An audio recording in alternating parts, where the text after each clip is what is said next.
Muy buenos días, hoy día es miércoles 13 de abril del 2022.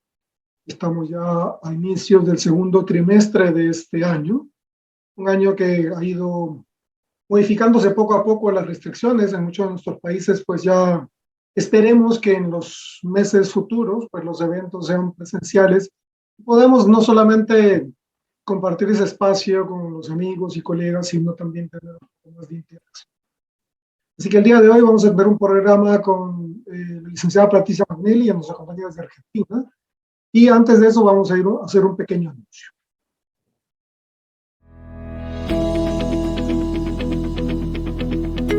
At Johnson & Johnson Vision, we've been listening to eye care professionals like you. And in 2022, we will be even more connected with our new J&J Vision Pro platform.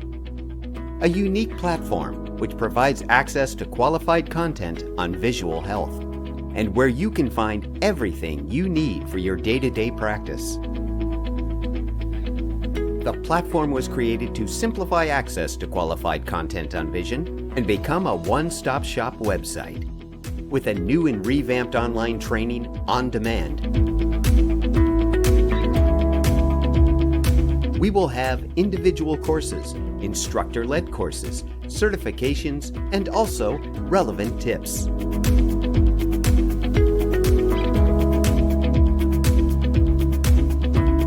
Digital tools such as calculator of adaptation for astigmatism and multifocal, and additional resources on how to use these tools.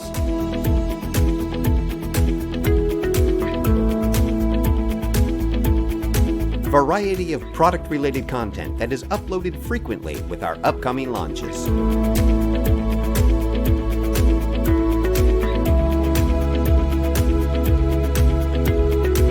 Resources that you can share with your patients within the portal regarding fitting and care, making it easier than ever to stay digitally connected and add value as a trusted resource. And also, where you can even purchase contact lenses, with additional demos and videos showing what it is, how it works, and a step-by-step guide. Together, all these features will help you reduce the amount of time you and your staff currently spend on routine tasks, allowing you to spend more of your valuable time focusing on seeing patients and taking your practice to the next level. Let's potentialize your day-to-day work. J&J Vision Pro, your partner for practice success.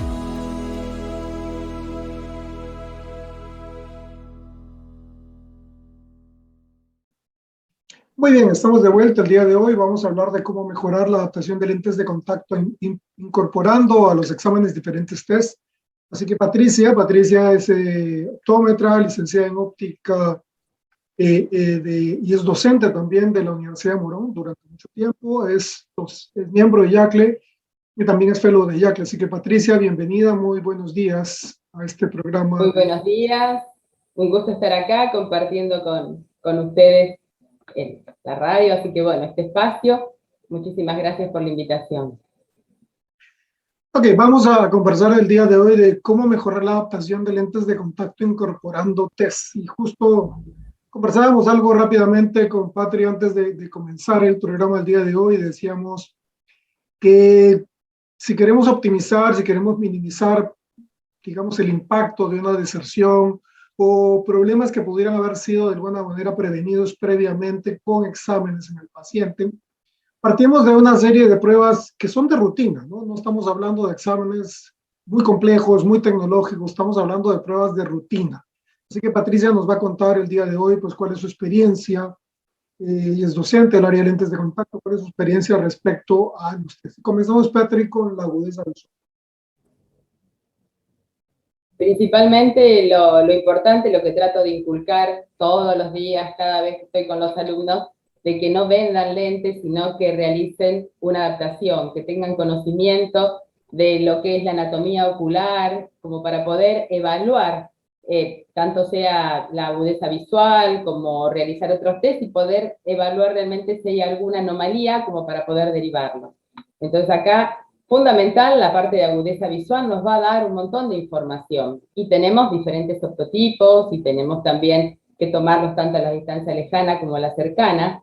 Y actualmente, hoy estábamos mirando justamente con los alumnos a la mañana, un equipo, ¿verdad? Que directamente es el foróptero, donde está incorporado en el foróptero una realidad virtual. Y ahí se ve en el cartel de optotipos y también una realidad virtual. Realmente muy novedoso, la tecnología avanza, pero bueno, acá lo importante es conocer, primero que nada, los problemas que pueden tener los usuarios de lentes de contacto y contar con lo mínimo en este caso para hacer la adaptación. Estamos hablando de verificar cómo son los radios de curvatura, observar cómo está el segmento anterior y fundamentalmente la parte de agudeza visual. Nos da una información muy grande realmente. Así que bueno, esto también podemos tomar agudeza visual a diferentes distancias. Lo que decíamos con este equipo, que directamente con el foróptero teníamos la realidad virtual y podíamos ver, y se veían carteles de diferentes medidas, carteles a 6 metros, carteles a 3 metros, en la realidad virtual. Nosotros contamos hoy en un gabinete con lo mínimo que sería un cartel de optotipos, que está a 3 metros o a 6 metros. Y fíjate, Guillermo, la importancia de los 6 metros para lograr esa relajación de la acomodación. La mayoría, averiguando y todo, hemos visto que a 3 metros es lo común por la distancia que tenemos en el gabinete, por la distribución que tenemos, pero cuando estamos trabajando con un hipermétrope, siempre estoy ahí recalcando que los 6 metros es importante, porque cuando hacemos una sobrerefracción o utilizamos el foróptero, ¿qué observamos? Observamos que un hipermétrope está acomodando, y nosotros lo estamos hipercorrigiendo de positivo. Entonces, después cuando va a la ruta o algo, ¿qué nos dicen? Uy, no estamos viendo, y eso es importante determinarlo. Es decir, la verificación a 6 metros para un hipermétrope es realmente única, ¿verdad? Y como para que puedan estar bien relajadas su acomodación y puedan ver muy bien de lejos. Es decir, por ese motivo estamos haciendo hincapié que por más que no tengamos los 6 metros en el gabinete, que lo saquemos afuera, un lugar como para que pueda ver algo al infinito. Y esto es fundamental. Fundamental para la adaptación, ¿por qué? Porque nos vamos a encontrar con lentes multifocales, y esas lentes multifocales, si no está bien la corrección de lejos, vamos a tener problemas después para la media y para la cerca. Así que por ese motivo también es tan importante esta afinación de la esfera a 6 metros, ¿verdad? Eso. Claro, de alguna forma, como tú decías, es tratar de evitar al máximo pues cualquier tipo de confusión debido a algún tipo de problema acomodativo que se puede inducir. Acomodación que estamos agregándole, como tú decías, al hipermétrope, o a veces no sé, sobre todo cuando se utilizan cartel de optotipos, digamos, de cartón o carteles de optotipos que no están calibrados a la distancia. A veces, si el optotipo es de 6 y tú lo pones a 4 o a 5 o a 3, a veces también se hace una mala valoración de la agudeza visual, no se normaliza la escala, que también influye en el resultado, ¿no? Y también, pues la agudeza visual, como tú decías, pues tanto monocular, binocular, y también la agudeza visual a través de agujeros estenopeicos, ¿no? Que también de alguna manera nos da ese potencial, esa valoración de potencial, o poder determinar si a veces aquellos pacientes miopes significativos pues pueden lograr una mejor agudeza visual, un confort también con estos multiestenopeicos, por ejemplo, que se observa en la imagen, ¿no? Claro. Y también evaluar, en el caso de que no logremos los 20-20, las 10 décimas, poder evaluar si es un problema refractivo o es un problema del ojo, alguna alteración que pueda tener ocular. Entonces, de esa manera ya decimos, bueno, no logramos un 100% de agudeza visual, veamos si es un problema refractivo, y ahí tenemos entonces los multiestenopeicos, o el estenopeico, el pinhole, que es solo la perforación como para poder ver a través de él y eliminar esos rayos paraxiales y poder llegar a decir, bueno, es un problema refractivo, hagámoslo. Y como decís, muchos utilizan este anteojo rejilla para poder sentarse a mirar televisión cuando no tienen el anteojo, los miopes, como comentaba. Así que también es muy útil, ¿verdad? Sí, ¿no? Y a veces uno, sobre todo los estudiantes, ¿no? Porque a veces el estudiante te dice, ay, es que yo le tomé agudeza visual sin corrección, le tomo agudeza visual con corrección, le tomo agudeza visual con agujero estenopeico, ¿no? Entonces, como el estudiante no le encuentra, o a veces los profesionales tampoco no le encontramos ese sentido a tener diferentes parámetros de valoración de la agudeza visual para ir ajustando el resultado al final de cuentas, ¿no? Lo que yo quiero es minimizar la posibilidad de margen de error que eventualmente tiene un examen subjetivo como la agudeza visual. Y dentro de esos parámetros de margen de error también, pues hay agudeza visual sobre la base de test bicromáticos, ¿no? Y este es muy útil porque, bueno, los estudiantes notan la diferencia cuando, bueno, ahora están con estos test y se están probando a ver si les falta, si les sobra, y verificar sobre qué letra, sobre qué octotipo ve mejor, se ve más nítido, si está ahí sobre fondo rojo o sobre fondo verde, y de ahí, bueno, podemos determinar si está hipercorregido de negativo o hipercorregido de positivo, y poder afinar, que es muy importante. No es un 100% eficiente, pero es muy eficiente. Es decir, en realidad lo utilizan muchísimo.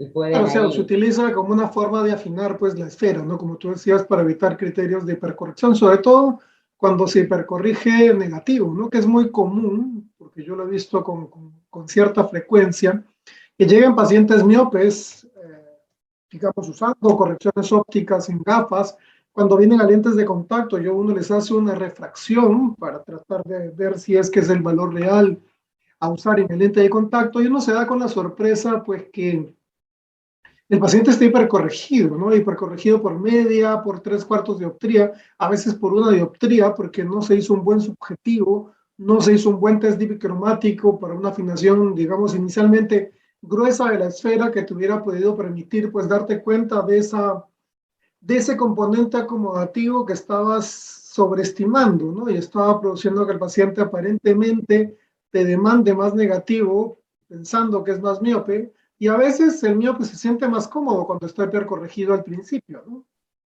Al principio. Pero está acomodando demasiado. Y ahí empiezan los dolores de cabeza, la astenopía, esos síntomas que tienen, y bueno, y ahí tenemos que estar observando bien eso. Por eso es de gran utilidad este tipo de test. Y después, lo que yo veo también, muchas personas hipercorregidos, usuarios de lentes de contacto, pero por el problema de que tienen una prescripción que dice -8 y se compran una lente -8. Lo compran por internet, lo compran en algún lugar que se los venden hasta por unidad, y tienen ese lente -8, porque cuando uno empieza a observar que está hipercorregido, en este caso de negativo, nos encontramos de que no hubo ningún cálculo correspondiente como para poder tenerle el lente ideal, ni una prueba, ni una sobrerefracción, y de esa manera es ahí donde nos encontramos con hipercorregido. ¿Por qué? Lo compré por internet, lo compré por acá, porque la prescripción decía -8, sin tener en cuenta ninguna conversión al vértice, nada. Y bueno, y lo consulto, generalmente hago esas preguntas y bueno, es así, ¿no? Hoy Claro, estamos y también, por ejemplo, tratando de determinar, pues, si es que la corrección que el paciente va a llevar está cumpliendo realmente el objetivo de mejorar el rendimiento visual. Es que hay otras pruebas, ¿no? Como la sensibilidad al contraste, que te permite, ya no es la agudeza visual en alto contraste, es porque el mundo no es en alto contraste, el mundo tiene muchos contrastes de color, y esa, digamos, discriminación fondo-figura a veces, en algunos casos, en cierto grupo de pacientes, por ejemplo, mal corregidos, astigmáticos o pacientes hipercorregidos, incluso, como tú decías al principio, para detectar pues tempranamente algunas patologías que tienen afectación en la sensibilidad al contraste, ¿no? Fíjate que un cilíndrico -0,75, estaba leyendo unas investigaciones, cilíndrico -0,75 no corregido, baja la sensibilidad al contraste. Es decir, que se ve. Y uno lo puede comprobar. ¿Cómo? cuando una persona no se le corrige ese 0,75, se lo colocan y que dice, ay, se ve más negra las letras. Quizás se ven las 20/20, las 10 décimas, pero siempre nos dicen, uy, se ven más oscuras esas letras. ¿Y eso qué quiere decir? Que le estamos bajando la sensibilidad al contraste solamente con no corregir ese menos 0,75. Y para una ruta de noche es muy importante la sensibilidad al contraste, ¿verdad? Es algo fundamental. Claro, eso es lo Okay. que te comentaba yo, de que en ciertas situaciones particulares de la vida diaria, cotidianas, quizás esa diferencia que cuantitativamente era la misma, porque digamos en el mundo, en plano teórico, el paciente lograba 20/20 con por decir, con un -3,50, con -0,75, y se le puso solamente un -4 esférico en el lente de contacto, con lo cual se hizo equivalente esférico y obviamos la parte cilíndrica. Lo que está ocurriendo pues es que probablemente la sensibilidad al contraste sería básicamente afectada. Y eso nos lleva también al hecho de pensar en que la parte cilíndrica, la parte astigmática de la corrección óptica que tiene un usuario debe ser también adecuadamente evaluada, ¿no? Seguro, seguro, porque acá tenemos diferentes test donde lo podemos evaluar y que son tan simples como que, bueno, emborronarlo, utilizar el dial astigmático, emborronar el ojo y utilizar la regla del 30, es algo muy, muy simple que se puede llegar a realizar, y bueno, y evitamos este tipo de problemas, ¿no? Muchas personas optan, como estábamos la vez pasada, hay usuarios bueno, que por falta de dinero y esto, saben que necesitan la corrección y que no lo hacen, porque bueno, es más económico, esto es algo que no nos gusta realmente hacer, pero hay personas que lo hacen, ¿verdad? Que directamente, pero yo le estoy demostrando que realmente puede ver mejor, que tiene esa capacidad de ver mejor, y después, bueno, es como todo, la gente es la que toma la decisión, pero conociendo de que realmente tiene ese problema, no dejarlo pasar, no darle la palmadita como diciendo, bueno, está viendo bien, listo, llegamos al 20/20 y suficiente, no, 20/20 y la sensibilidad del contraste y la corrección del astigmatismo, o sea que tenemos que tenerlo muy en cuenta, ¿no? No es solamente tenemos no sé, estos test que los podemos realizar muy rápidamente también para poder evaluar y corregirlo. O si no lo corregimos, por lo menos demostrarle, mire, usted puede ver muchísimo mejor. ¿Mm? En Claro, algunas eso es otras. importante, ¿no? Porque yo creo que cuando tú logras comunicarle al paciente o mostrarle al paciente las diferencias, el paciente, porque de alguna forma, esta es una forma, como tú dices, bastante sencilla, pero también en el ámbito de afinar la fórmula astigmática del paciente, pues hay otras técnicas, como la que se muestra en esta imagen, que es el cilindro cruzado, que también nos permite hacer una afinación mucho más detallada del eje y de la cantidad de cilindros, ¿no es cierto? Así es, sí, muy útil, pero bueno, yo, es decir, trato con varios colegas y con alumnos y con muchas personas que tienen óptica y todos dicen, en la caja de prueba hay un Una cristal con una cosita. manijita y no saben de qué se trata, y así Añares que lo tienen, ¿verdad? Entonces, bueno, ahí está uno como para capacitarlo y decirle y que existe y que es tan fácil, tan rápido. En realidad, todo este tipo de test no lo hacemos para todas las personas, pero cuando vemos que la corrección el eje duda mucho, ahí es como que afinamos ese eje porque no tiene la posibilidad de expresarse o de verificarlo realmente en la parte subjetiva, ¿verdad? Entonces aquí es es muy útil y veo que no todos lo utilizan, eso es a pesar de que lo tienen y no saben para qué, porque hay tantos provines y hay tantos test que se pueden realizar, pero bueno, es interesante bueno, que cuando tengamos algo ahí lo podamos llegar a conocer y a utilizar, porque a veces cuando lo leen es demasiadas cosas que se dice, pero después en la práctica es tan fácil, ¿verdad? Que es lindo explicarlo. Sí, además de fácil, porque no es difícil, digamos, el valor de la prueba, el valor de la refracción, sobre todo porque Se dice que la optometría aparte tiene parte de ciencia y parte de arte, y yo creo que la refracción, además de tener los componentes teóricos, también tiene esa arte del profesional de lograr que el paciente, ser los ojos del paciente, guiarte para que tú logres el mejor resultado refractivo del paciente, ¿no? Porque muchas veces encuentras que las fórmulas que traen los pacientes que vienen al área de lentes de contacto vienen pues con menos.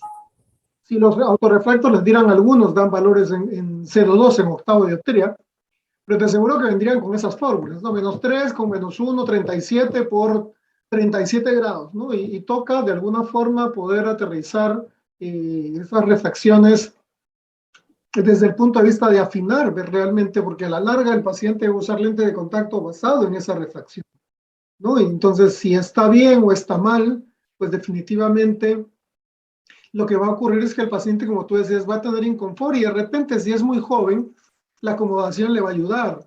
Pero si es muy joven y tiene alguna foria que se descompensa por el exceso de, digamos, de potencia que se le está dando, definitivamente, pues no vamos a tener un beneficio. Vamos a tener un paciente que, si bien no va a ser una complicación, digamos, ocular, inflamatoria, sí es una complicación visual, ¿no?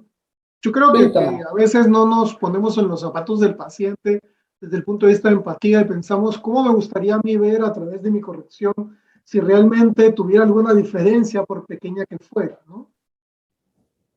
Seguro, ¿no? Y los síntomas que aparecen cuando están con un eje que no corresponde, bueno, y eso de los ejes que están mal, tienen el anteojo y después queremos hacer el lente y nos encontramos con ejes totalmente diferentes y se acostumbraron a esto y estaban viendo bien, y en el momento que uno le coloca el eje correcto, ay, es como un relax que tienen, un alivio, como diciendo, ay, ¿qué pasaba? Estaba totalmente tenso, síntomas que quizás no lo notaba, ¿no? Y bueno, y las forias también, muy importante como para tenerlas en cuenta. Porque hay algunos pacientes que te dicen, no, a mí me dijeron que con este ojo yo no veía perfecto, que con el ojo izquierdo sí, pero con el ojo derecho no. Y cuando vas a hacerle el examen, pues tiene un eje, le han puesto un eje a 0 grados y de repente el eje lo tiene a 5. Y como tiene un cilindro significativo, de repente esa diferencia de 5 grados hace la diferencia visual. Y el paciente dice, no, ahora sí veo más claro, ¿no? Claro. ¿Cuánto cambió la medida? No, la medida no cambió. Lo que cambió era el eje que ahora lo hemos colocado en su posición correcta. Sí, justamente en la semana pasada también, un señor, uno de cerca y uno de lejos con diferentes ejes. O sea que estaban unos con el eje en contra, es decir, tenía un lío para cerca, estoy muy mareado, no puedo leer directamente, y bueno, y el eje que estaba utilizando para cerca no era el mismo que de lejos veía bien y de cerca no, es decir, una confusión en la parte de armado, una confusión en la parte de receta, no sé cuál fue, pero de todas formas era terrible, no pensaba que era así, que no iba a poder leer, pero bueno, el No, y eje es, en esos casos, por importante. ejemplo, cuando llegan ese tipo de situaciones en las que tú ves un eje diferente entre la corrección de lejos y cerca, te entra la duda, ¿no? La duda razonable, es decir, ¿será que este paciente hace demasiada ciclotorsión y por eso le están compensando el eje porque se queja de que con sus lentes anteriores no le iba bien o tiene una ciclodesviación y por eso a la hora de leer, pues los ojos se mueven y el eje se rota y por esa razón, entonces te entran a funcionar pues el pensamiento crítico respecto a qué puede estar pasando,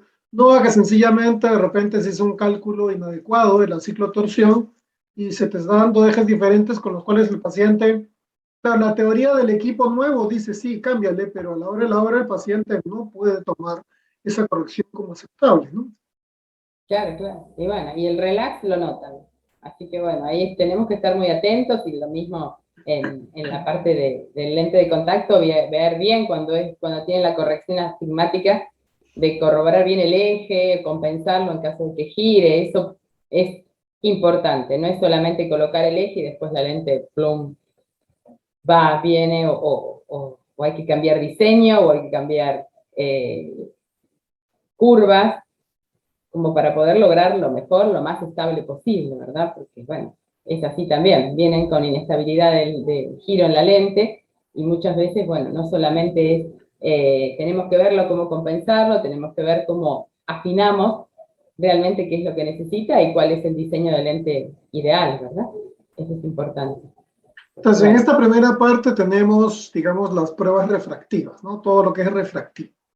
Dentro de la consideración visual, pues la parte refractiva cumple un papel importante, de alguna forma es lo que finalmente me permite calcular la potencia del lente.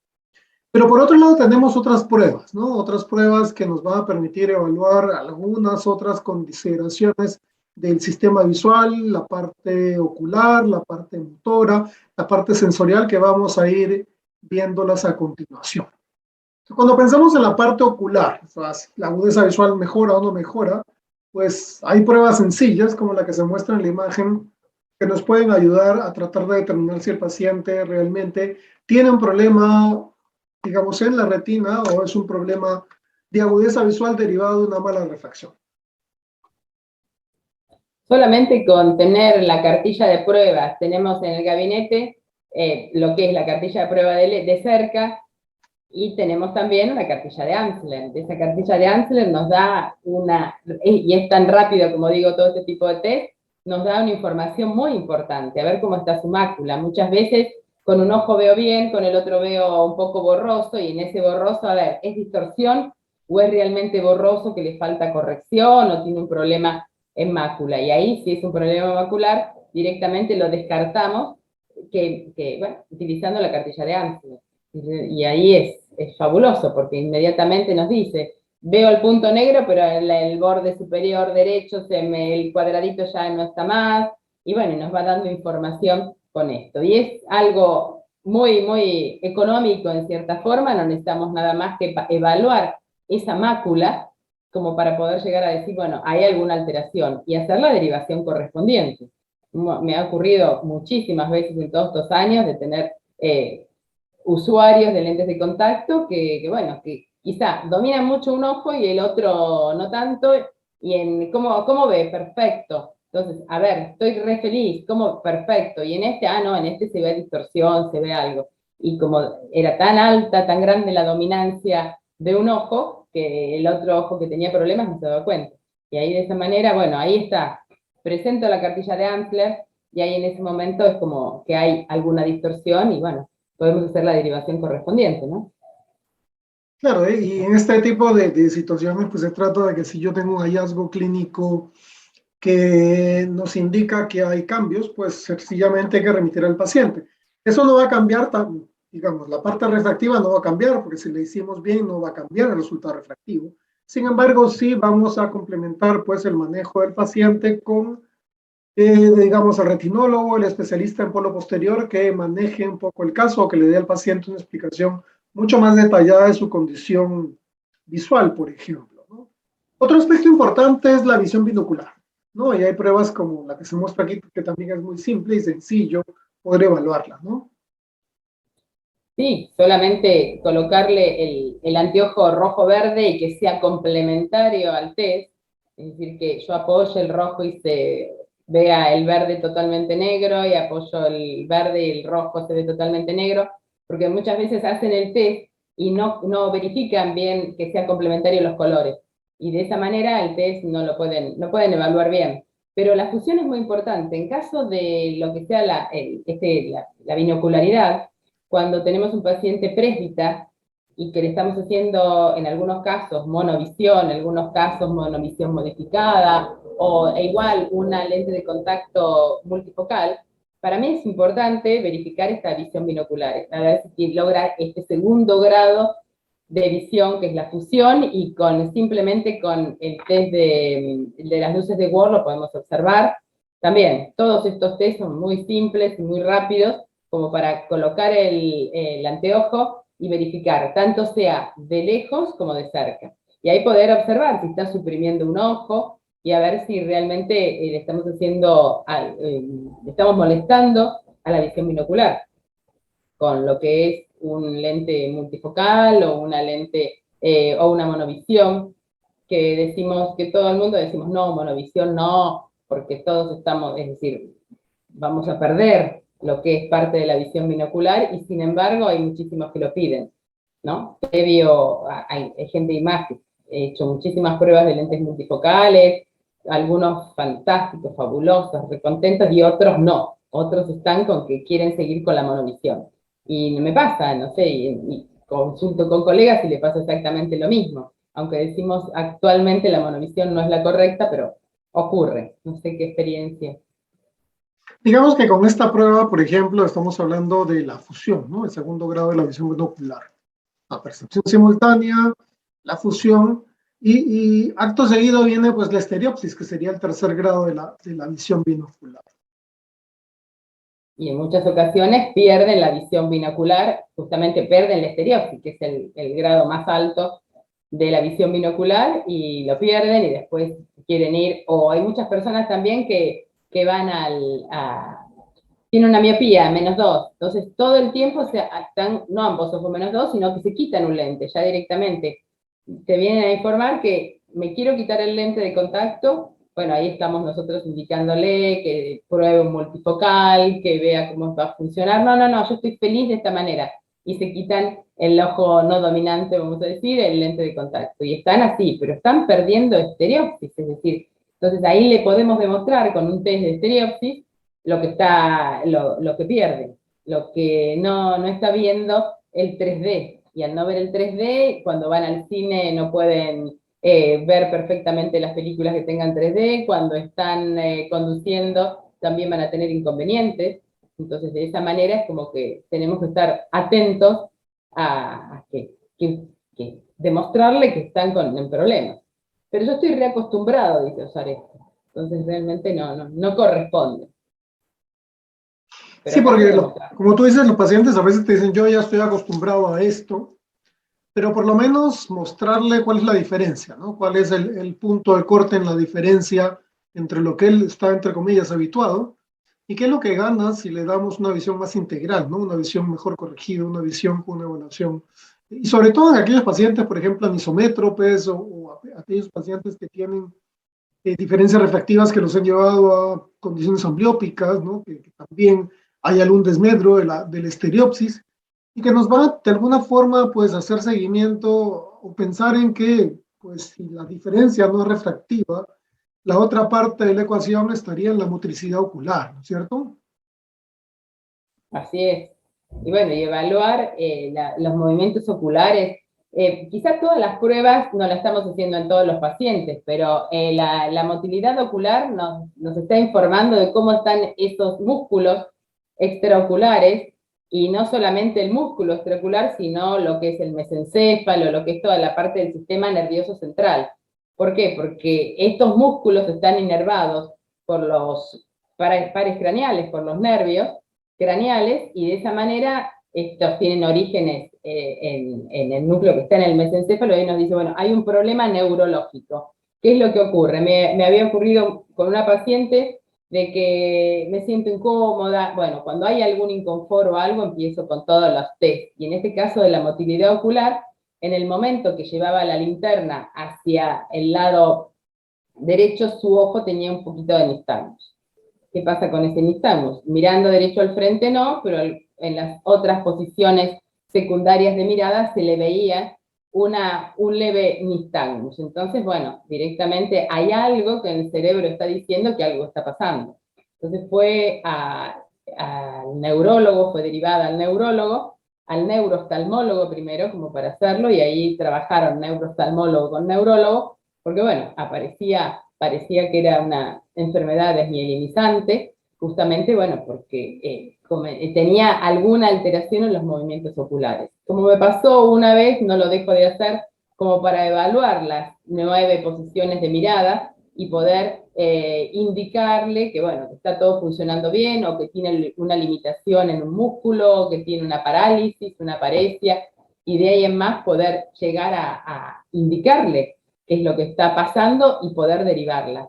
Porque es simplemente como para llevar un lápiz, una linterna, lo que si notaron algo extraño, ahí directamente la derivación correspondiente, ¿verdad? Y seguirlos, y preguntarles, y cómo están, y qué ocurre, y esto también estamos como fidelizando mucho al paciente. Y bueno, a mí me pasó en 2 ocasiones de encontrar algo extraño y ahí hacer la derivación correspondiente.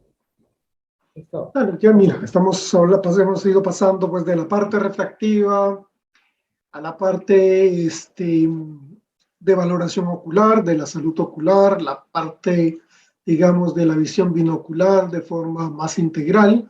Y como parte de los componentes de la visión binocular son las habilidades vergenciales, ¿no? Está la convergencia, que juega el papel más importante al día de hoy, por ejemplo, para las tareas visuales, sobre todo de visión cercana, y que a veces en algún grupo de pacientes, pues no es del todo adecuada, y eso también produce cierto nivel de incomodidad, y ya no es ni el lente el problema, no es sino que de repente son consideraciones que no tomé en cuenta previo al uso de lentes de contacto, ¿no?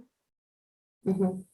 Sí, el hecho de observar la convergencia es algo que uno ya lo tiene incorporado en la parte tanto de óptica oftálmica como en lentes de contacto para evaluarlo, como todo este tipo de test que lo hacemos en forma tan simple como observando la luz, observando la distancia y midiendo si es hasta la nariz, la convergencia o no, nos podemos dar cuenta después las alteraciones que tienen con las quejas que vienen, porque normalmente tienen problemas de cerca, tienen problemas por insuficiencia de convergencia, que nos encontramos con que no pueden concentrarse en la lectura, leen y se cansan, se fatigan, y ahí es como bueno, empiezan los síntomas, y cuando empiezan los síntomas, directamente tratar de que pase por nuestra mente todas las cosas que pueden ocurrir, todo lo que podemos llegar a consultar o lo que podemos llegar a evaluar, y de esa manera poder detectarle algo y decirle, mire, usted tenía problemas en la visión cercana por este motivo.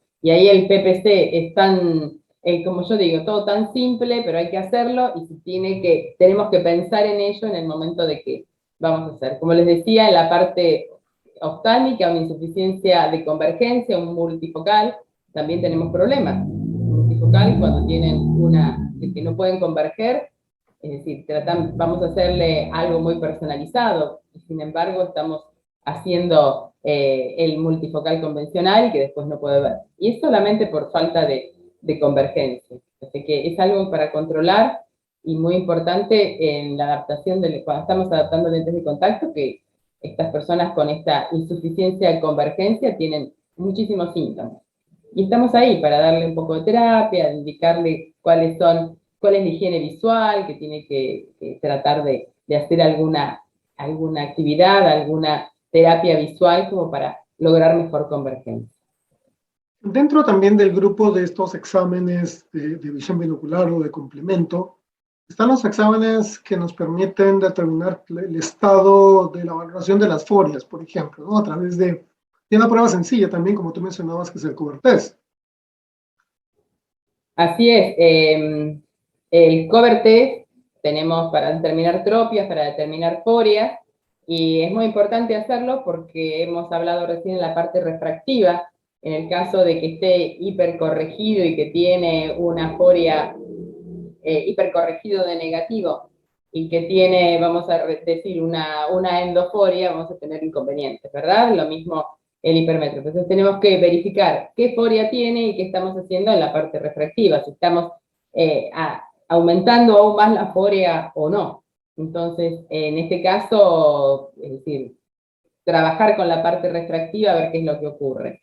Una parte, los otros días también, una señora ya mayor, que tenía problemas, no se le veía ninguna atropia, pero que usuaria de lentes de contacto de hace muchos años, tenía el inconveniente de que también no se podía concentrar en la lectura, entonces, bueno, PPC perfecto, esto perfecto, y sin embargo, al hacer un cover and cover, un cover alternante, en este caso, era que tenía una exoforia bastante importante. Compensé la exoforia y después tenía una foria oblicua, es decir, que una mezcla de forias increíble. En este caso yo siempre trabajo con una estrabóloga, y bueno, y ahí es donde derivo. Veo un poco de forias, de estrabismo, microestrabismo, que lo podemos justamente observar con la baja de agudeza visual, y bueno, que se encarga después de hacer toda la parte,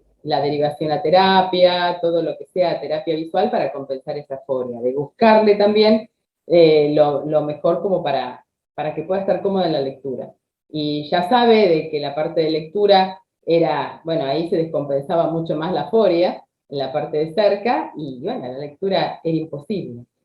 Y, y así es como que solamente con ocluyéndole un ojo, verificando si hay una foria, ver también esa parte refractiva y solucionarle un problema, pero por la mente tiene que pasar de que puede haber alguna desviación, y bueno, me está dando realmente, en este caso latente, como si fuese una foria, pero también hay tropias, y vamos a tener problemas en la adaptación de lentes de contacto, ¿no? Muchas veces en una atropia, es decir, con el lente de contacto, más que nada los chiquitos, muchas veces no lo enderezan como corresponde, si es una atropia acomodativa, y con el anteojo sí. Entonces, por eso siempre hacer la prueba correspondiente para ver cómo va a funcionar. Hacer la prueba, porque no es el hecho de decir, bueno, necesita un +5, +6, colocamos tal, hacer la prueba, verificar, seguirlo, los controles, verificar qué es lo que ocurre, como para poder ver si la atropia o la foria está, y cómo podemos determinar. Es decir, que hay que conocer bien de la parte refractiva, la parte de forias, tropias, como para poder hacerlo. Muchas veces es muy poca la foria, y sin embargo tiene muchos síntomas, es decir, que está descompensada, que no la podemos medir, y podemos medirla con la varilla de Maddox, ¿no? Con esta varilla de Maddox podemos verificar varilla de Maddox y Torrington. Torrington lo tenemos ahí también como para hacer un examen rápido, para ver qué tipo de foria, si tiene una hiperforia, si tiene una exoforia, endoforia, si está ortofórico, y directamente con la linterna ahí en el centro de los números y la varilla de Maddox podemos llegar en un ojo, podemos llegar a ver si tiene un problema de foria. Y si no, un problema torsional si colocamos varilla de Maddox en los dos ojos. Entonces ahí, varilla de Maddox, podemos llegar a observar si hay algún tipo de... O sea que la varilla de Maddox es muy útil y es muy rápida también, ¿verdad? Entonces nos está informando si ese anteojo o esa lente de contacto le está provocando una foria no deseada, ¿verdad? Que puede descompensarse y traer unos síntomas muy grandes. Claro, y también están disponibles pues en la caja de prueba y en los forópteros, que son una gran ayuda. O sea, no es algo que tengas que adquirir adicionalmente porque están disponibles, ¿no? Entonces, son pruebas que podrías hacer cotidianamente porque sí las tienes a mano, ¿no? Eso Claro, claro. por un lado, ¿no es cierto? Porque son pruebas que sí las puedes realizar porque las tienes en gabinete. Cuando piensas en los tiempos, y la pandemia nos ayudó mucho a poder organizar un poco, por lo menos a mí sí, cada paciente es citado cada hora. Yo sé que el esquema en las ópticas puede variar significativamente por el tema de atención. En una consulta de repente es más fácil porque tú puedes medir tu tiempo, asignar una hora por paciente. Si haces una prueba de algún lente especial, pues puedes citar al paciente, vamos a suponer a las 5, y tienes de 5 a 6 con él, pero le colocas el lente inicialmente y lo haces esperar fuera del consultorio, en la sala de espera, y puedes meter un paciente en la media hora intermedia. Entonces uno ya va organizando el tiempo en función, a pesar de que uno podría decir todo esto va a tomar mucho más tiempo del usual. Es algo que debo hacer para garantizar que el resultado final de la adaptación del lente de contacto no se va a ver distorsionado luego por cualquier tipo de problema motor, sensorial, o adicionalmente, por ejemplo, aquellos pacientes que de repente pueden tener glaucoma y no lo saben, que son un número significativo, pues hacer pruebas que permitan valorar eso, ¿no? La confrontación de campos, como se muestra en la imagen que nos habías puesto ahí, pues es algo muy simple de realizar, ¿no?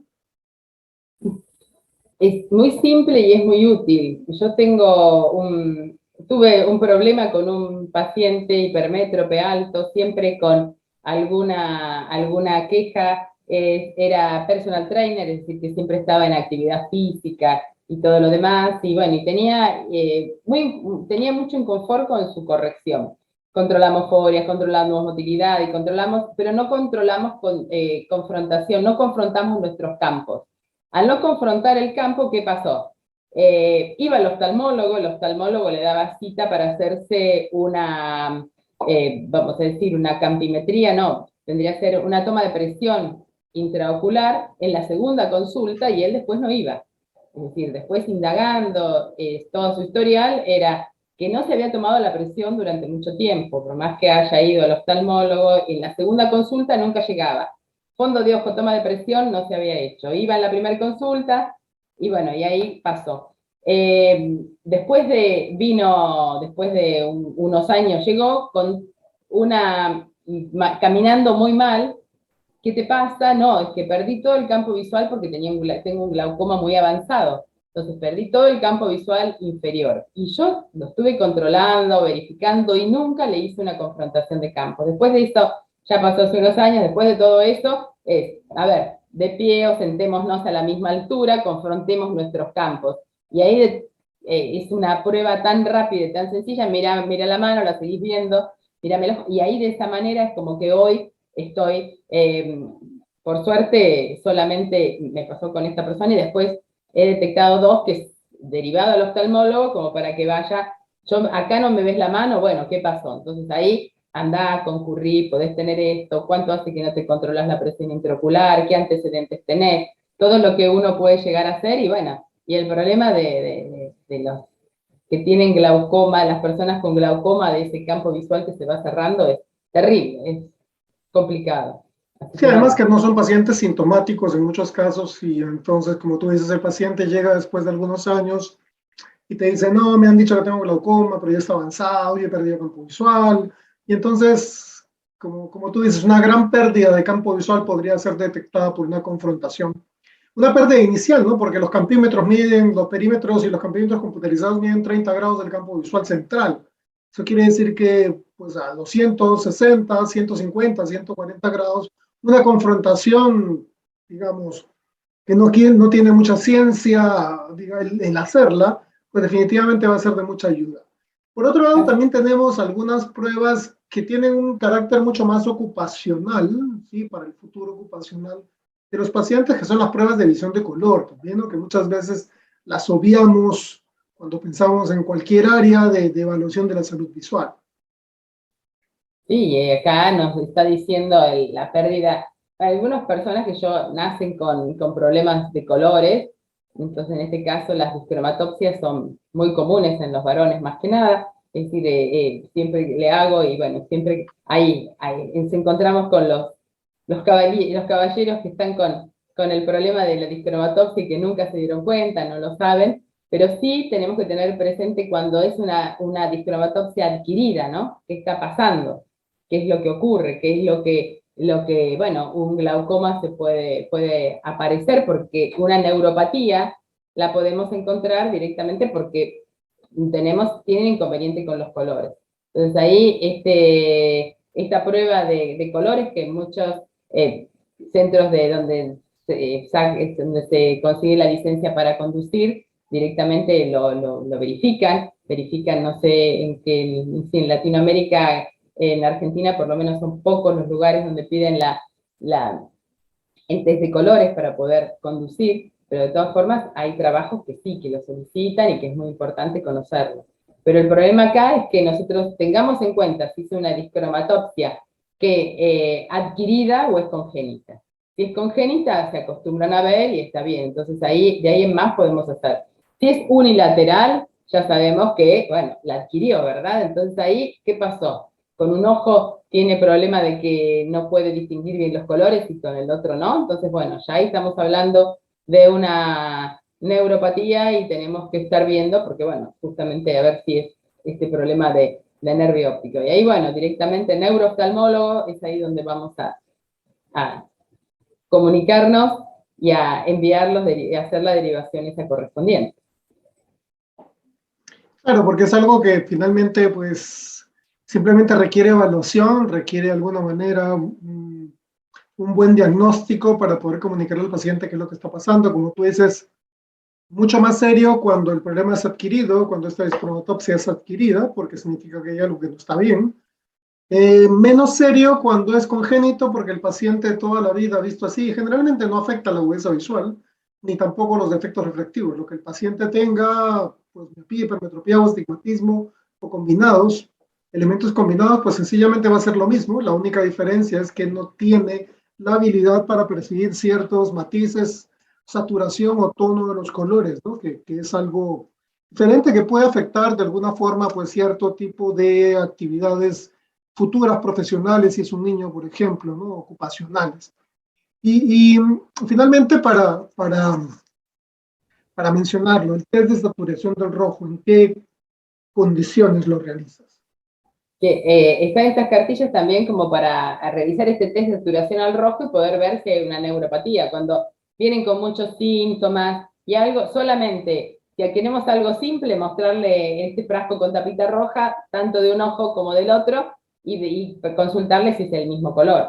Pero si queremos algo más profesional, acá tenemos estas cartillas que podemos llegar a ver, como la cartilla de Amsler, pero solamente nos va a decir si hay algún problema en el nervio óptico, y ahí podemos llegar a hacer la derivación rápida y no tener que esperar y poder evaluar bien. Nosotros no lo vamos a evaluar, pero sí la derivación correspondiente. Y tan simple como mirar una tapita roja o tener a mano estas cartillas como para realizar este test de saturación al rojo. Y bueno, y ahí es decir, detectamos algo muy rápido como para que realicen las consultas. Es decir, siempre tenemos que tener el neurooftalmólogo conocido, el estrabólogo conocido, como para poder hacer todas las consultas, y de esa manera, bueno, poder nosotros seguir aprendiendo, ¿verdad? Porque es algo que muy, muy interesante, y estar atentos a todos los síntomas que pueden traer. No solamente los síntomas, sino que nosotros podamos hacerle un buen anamnesis y podemos llegar a decirle, bueno, a ver, qué pasó, y continuar, y que por nuestra mente pase un montón de información, de alteraciones que puede tener.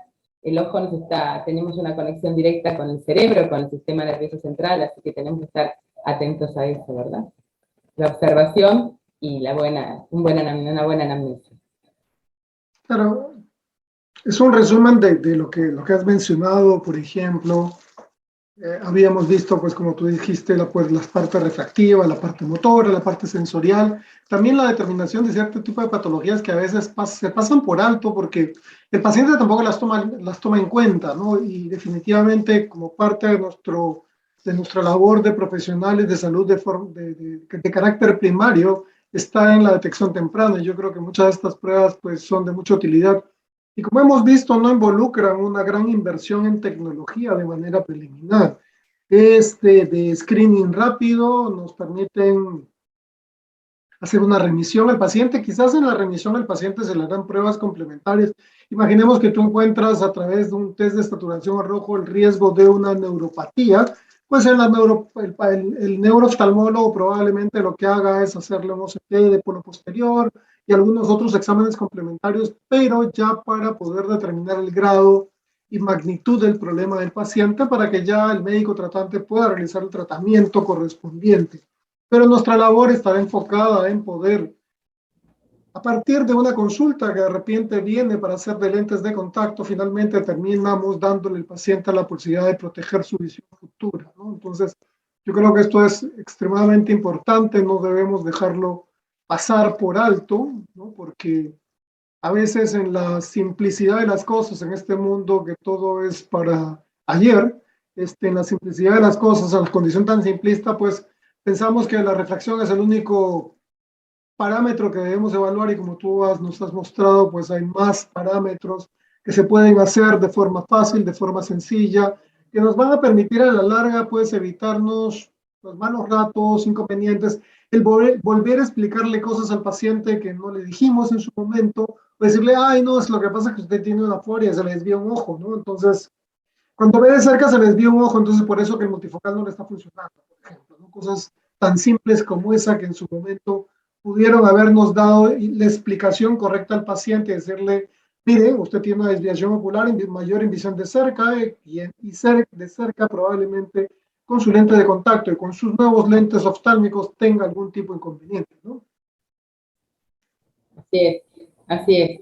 Primero nosotros tenemos que tener mucho conocimiento, seguir leyendo, seguir investigando, seguir, es decir, capacitándonos como para poder detectar y poder evitar que estas personas, estos usuarios de lentes de contacto tengan inconvenientes al futuro, ¿no? Entonces, de esa manera me parece correcto que bueno, y tenemos esto todo, tenemos muchos medios y muy simples como para poder hacerlo. Podemos tener toda la tecnología del mundo, pero tenemos que pensar en qué alteración puede tener cuando vienen con sintomatología, y buscarle la sintomatología, porque a veces no las cuentan, entonces de esa manera es como que tenemos que estar ahí atentos a ver lo que tienen. Y bueno, estamos atendiendo en forma primaria y haciendo las derivaciones correspondientes, y bueno, siempre los usuarios muy agradecidos, ¿verdad? Muy agradecidos porque, bueno, gracias a que vimos esto, estoy mejor, pude hacer un tratamiento, me enteré de algunas cosas, es decir, que dentro de todo es importante demostrárselo. Sí, eso yo Preocupar. creo que es lo más importante y como tú dijiste, pues seguir estudiando. O sea, el profesional en general, cualquier profesión, es el que decide tomar por una profesión, es un estudiante de por vida, capacitarte en todo lo nuevo, recordar cosas no viejas, digamos, cosas que uno las va olvidando en el tiempo, porque va ocurriendo que te vas concentrando en un área y se te van pasando cosas que ya no ves con muchos años de antelación. Entonces, eso yo creo que ese mensaje es muy importante, ¿no? El seguir estudiando, el seguir preparándose, el seguir capacitándose, para que finalmente el servicio que ofrecemos es mejor, como tú decías. Luego el paciente te lo reconoce, te lo agradece porque dice, bueno, esto jamás me lo hicieron en otro lado.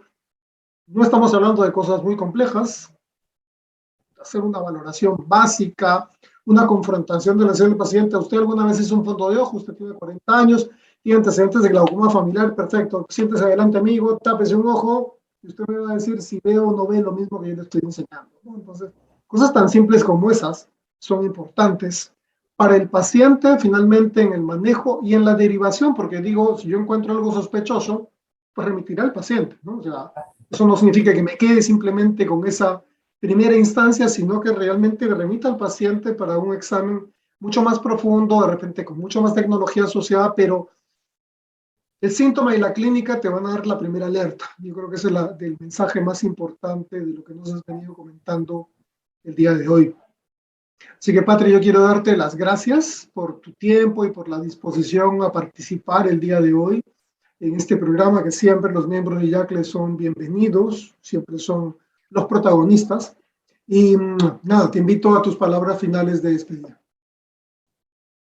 Muchísimas gracias por la invitación. Espero que bueno, que puedan realizar algunos test de estos tan simples como lo estuvimos hablando, como para poder detectar alguna anomalía en los usuarios de lentes de contacto, y que bueno, lo principal es seguir capacitándonos mientras estemos frente a un paciente, mientras estemos enseñando, mientras estemos aquí trabajando en nuestra querida profesión, hay que seguir capacitándose y seguir actualizándose todo el tiempo. Así que bueno, muchas gracias por la invitación y bueno, a seguir adelante.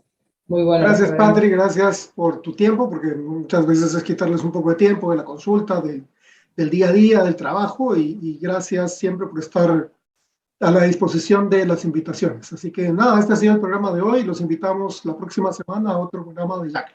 Chao. Chao.